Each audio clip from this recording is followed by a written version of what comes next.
People in Kabwe were attacked by a witch because on the 7th of March 2018, a 70-year-old woman named Mrs. Vangwe was in a house with her grandchildren and children when she decided she wants to go outside, catch some fresh air, and come back inside. She usually does this when it's in the late afternoon, the sun is about to go down. She just enjoys the ambience for a couple of minutes and she comes back in the house. The grandchildren and the children who are in the house, they expected from Mrs. Vangwe to be back for just a couple of minutes. But they waited for their grandma outside for minutes. She did not return back in the house. Minutes turned to hours.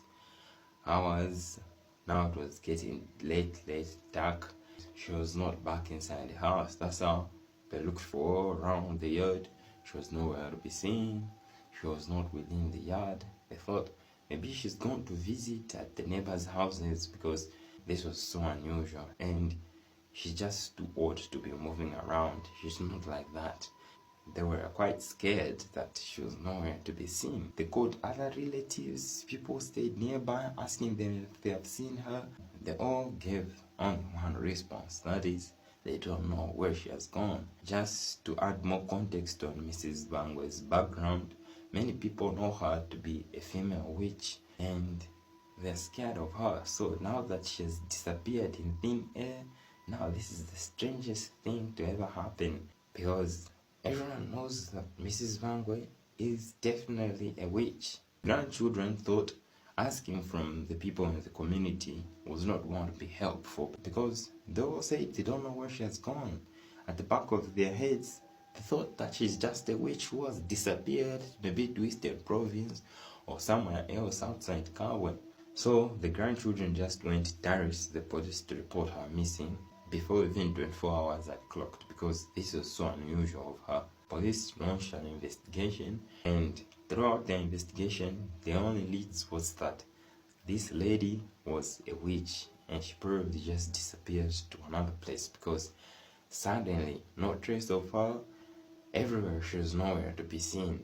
In fact, the police were told this story on how Mrs. Vangwe did her witchcraft thing and kissed these three boys, Lyson, Aaron, and Kelvin. After the police heard these boys' story on how Mrs. Vangwe is this great witch, they immediately understood where they should go next if they want to find her. They went to the graveyard, and the graveyard they began digging on some gravesite. They dug, and they dug for a couple of minutes, and they found Mrs. Vangwe. She was already dead. What had actually happened is that when she left outside to catch some fresh air, these three boys, they secretly kidnapped her and thought they are going to do justice to this witch. Turns out, a couple of days ago, they had already planned and dug a grave where they're going to bury the witch. And when they kidnapped her, they did not even bother to beat her or do anything bad to her. She was already an old lady. So they just took her. She's still conscious, still alive, kicking, breathing. They had not even beaten her up. They tied her hands and legs, then threw her in the grave as she was still breathing, awake, understanding everything that was going on. They got their shovels and buried her alive as she's fully, not even beaten, but as she's fully alive, only legs and hands tied together. They buried her up until the entire ground was leveled up. Every single part of her body was buried deep inside the ground. And for hours, as people were looking for her, thinking that she's just mysteriously gone somewhere as the witch she is, she was actually buried, and these three boys knew that she's still buried in the ground. The three boys were sentenced to life in prison.